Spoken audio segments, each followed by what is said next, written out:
Welcome back aspirants. Madhya Pradesh current affairs की part third series में आपका स्वागत है।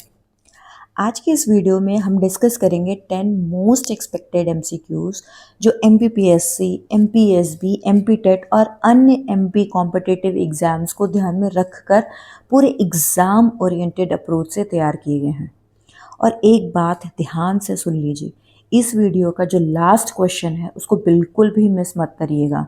ट्रस्ट मी, ये टॉपिक मध्य प्रदेश के अपकमिंग एग्जाम्स का मोस्ट फेवरेट एरिया है और यहाँ से क्वेश्चन आने के चांसेस काफ़ी हाई हैं। इसलिए वीडियो को एंड तक ज़रूर देखिएगा, क्योंकि हो सकता है वही एक क्वेश्चन आपकी सिलेक्शन और मिस होने के बीच का एक डिफरेंस बना दे। चलिए बिना किसी डिले के शुरू करते हैं। Let's take a look at the first question. Which prestigious award was recently conferred upon the AI-powered surveillance system Trinetra implemented at the Sri Mahakaleshwar Temple in Ujjain? Option A, National Award for Smart Cities Platinum. Option B, National Award for E-Governance Gold. Option C, Prime Minister Award for Excellence in Public Administration. Option D, digital India award for best innovation. I hope आप current affairs की तरफ भी ध्यान देते होंगे। बहुत से ऐसे बेसिक फैक्ट्स हैं, बहुत सी ऐसी एडवांस हेडलाइंस हैं जिसको मिस बिल्कुल मत कीजिएगा। हो सके तो करंट अफेयर्स का एक सेपरेट नोटबुक बनाइए, उसमें आप इसको ऐड ऑन ज़रूर करते जाइए। ठीक, इसका करेक्ट आंसर क्या है? B, national award for e governance gold. ये किसके द्वारा दिया गया है? Ministry of personnel public grievances and pensions. अच्छा, ये क्यों मिला है? ये इसलिए मिला है क्योंकि आप सभी लोग जानते हैं कि महाकालेश्वर में हर दिन बहुत ज़्यादा श्रद्धालुओं की संख्या बढ़ती जा रही है। अब उस क्राउड को मैनेज करने के लिए भी आपको एक बहुत अच्छे सिस्टम की ज़रूरत है, और बहुत अच्छा सिस्टम आज की डेट में क्या है? AI। इस वजह से ये त्रिनेत्रा को अवार्ड मिला है। ये क्या है? बेसिकली जो पहले क्या होता था, जो मिसिंग पर्सन होते थे वो गार्ड टू गार्ड कॉल होता था, फिर उसको अनाउंस करते थे, तब वो मिसिंग पर्सन को हम ढूंढ पाते थे। लेकिन अब क्या है, ये फीचर्स तो है ही, लेकिन एक एड ऑन फीचर क्या है, हम फेशियल रिकग्निशन के माध्यम से उस मिसिंग पर्सन को ट्रैक कर सकते हैं। राइट, इससे क्या होगा, जो टेम्पल की सिक्योरिटी है बहुत ही ज़्यादा ऑप्टिमाइज हो जाएगी। और ये एक बहुत बड़ा अचीवमेंट है, क्योंकि सिंहस्थ 2028 उज्जैन में ही होने वाला है।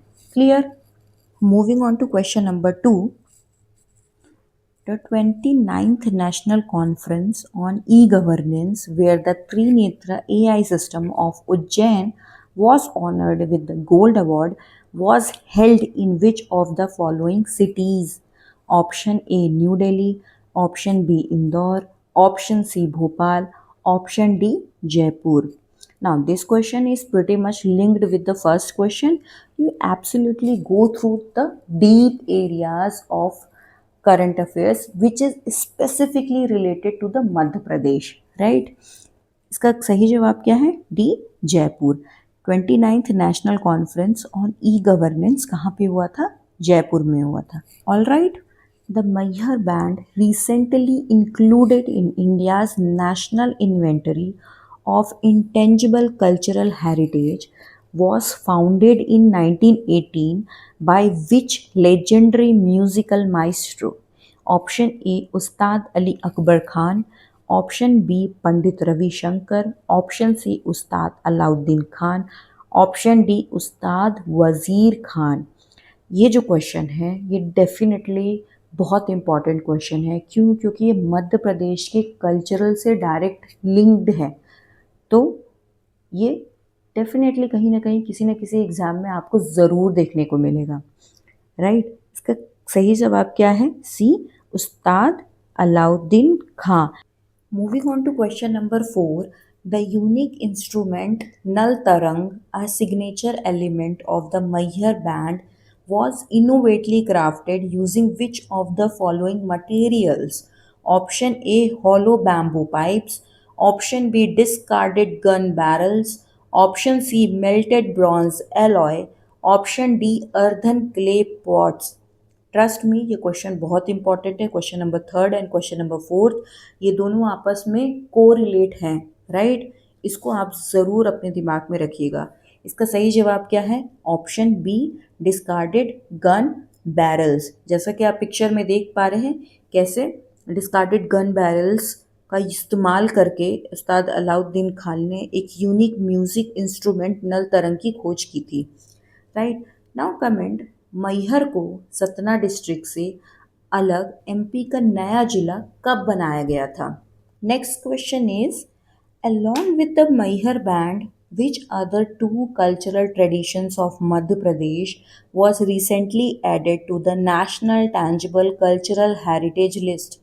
Option A, Agaria iron smelting tradition and Nimari traditional cuisine. Option B, Gond painting and Bhil Pittora art.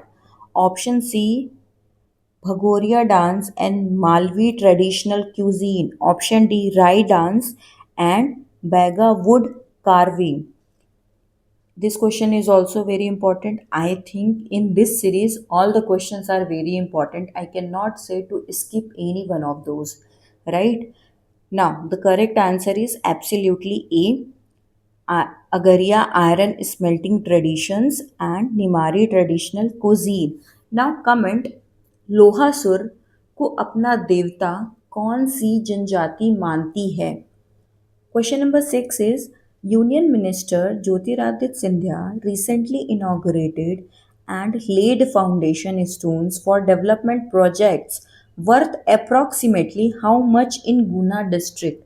Option A 150 crore, B 250 crore, C 350 crore, D 500 crore. Now this question is pretty factual question. So correct answer is absolutely C 350 crores. केंद्रीय मंत्री ज्योतिरादित्य सिंधिया ने हाल ही में मध्य प्रदेश के गुना जिले में लगभग 350 करोड़ की लागत वाली विभिन्न विकास और लोक कल्याणकारी परियोजनाओं का उद्घाटन किया है। राइट, अभी रिसेंटली जीआई टैग में गुना डिस्ट्रिक्ट का नाम आया है। क्या आप बता सकते हैं कि गुना डिस्ट्रिक्ट की वो कौन सी फेमस चीज़ है जिसे जीआई टैग मिला है? पहला क्वेश्चन आपको कमेंट करके बताना है। Question number 7, Madhya Pradesh is collaborating with which neighboring state to develop a massive 2 gigawatt ultra mega renewable energy park in Morena? Option A Rajasthan, Option B Gujarat, Option C Chhattisgarh, Option D Uttar Pradesh. Now अगर ऐसा question exam में आता है और आपको बिल्कुल भी idea नहीं है तो आप कोशिश कीजिए कि इसको एलिमिनेट किया जा सके। कैसे? मुरैना डिस्ट्रिक्ट के बारे में बात कर रहा है। अब मुरैना डिस्ट्रिक्ट की जो बाउंड्री है वो छत्तीसगढ़ से तो पॉसिबल ही नहीं है। राइट, गुजरात से तो पॉसिबिलिटी नहीं है। दो चीज़ आपने एलिमिनेट कर ली। अब क्या राजस्थान और उत्तर प्रदेश बचा। अगर थोड़ा बहुत भी अगर आप लिंक करने की कोशिश करेंगे कि हम बहुत सारे प्रोजेक्ट जो हैं रिन्यूएबल एनर्जी की खास करके हम उत्तर प्रदेश से कोशिश करते हैं करने की। राइट, तो इसका सही जवाब क्या है? Uttar Pradesh. Now third last question is, which new administrative wing was proposed in April 2026 to streamline the MP land registry reform?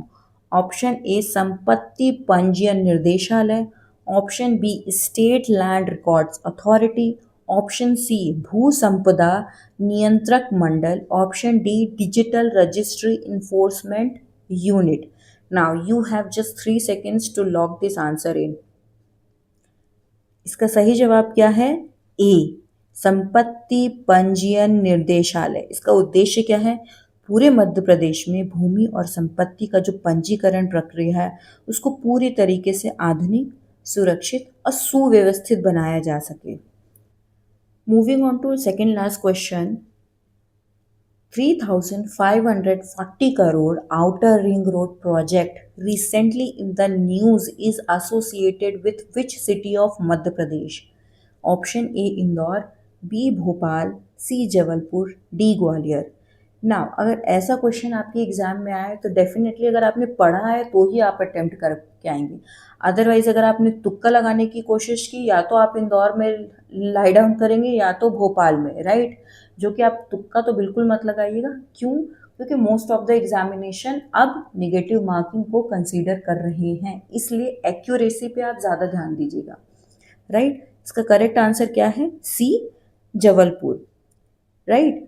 जो प्रोजेक्ट है उसको क्यों लॉन्च किया है, ताकि जो जबलपुर में इतना ज़्यादा ट्रैफिक है ना उसको कम किया जा सके और जो कनेक्टिविटी है हम उसको बढ़ा सकें। अब कैसी कनेक्टिविटी बढ़ेगी? जाहिर सी बात है, नॉर्थ में हम उत्तर प्रदेश से कनेक्ट करेंगे, हम ईस्ट में छत्तीसगढ़ से कनेक्ट करेंगे और साउथ में महाराष्ट्र से कनेक्ट करेंगे, राइट। और जाहिर सी बात है, जैसी ही कनेक्टिविटी डेवलप होती है तो टूरिज्म सेक्टर को बूस्ट मिलता है।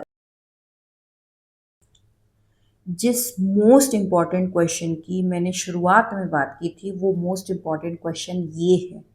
Consider the following statements regarding Akhara Guru Bhagwan Das Raikwar Dau ji, who was featured in the national news in 2026. Option 1, he was honored with the Padma Shri under the Sports Unsung Heroes category in January 2026, a few months before his passing in April. Second, he hailed from the Sagar district of Madhya Pradesh and spent over 6 decades running the Chhatrashal Bundela Akhada.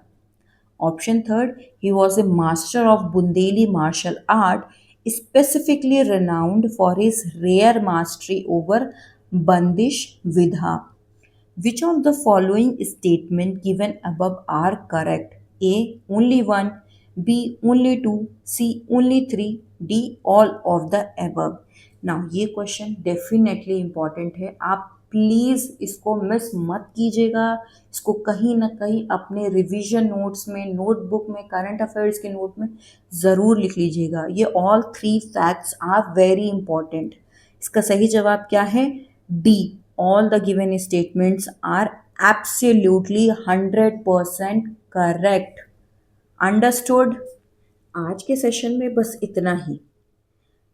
Comment करके ज़रूर बताइएगा कि आपको इस 10 question में से सबसे hard question कौन सा लगा, जिसको आपको अटेम्प्ट करने में लिटरली प्रॉब्लम फेस करनी पड़ी। अगर आप सीरियसली स्कोर इम्प्रूव करना चाहते हैं तो इस सीरीज़ के सारे पार्ट्स को और जीआई टैग्स के साथ बाकी इम्पॉर्टेंट सब्जेक्ट के वीडियोस को ज़रूर देखिएगा। हर वीडियो अपने आप में एक स्टेप और सिलेक्शन के करीब लाता है। याद रखिए, नॉलेज से कॉन्फिडेंस आता है और कॉन्फिडेंस से ही सिलेक्शन होता है। मिलते हैं नेक्स्ट सेशन में, तब तक के लिए keep learning and keep revising.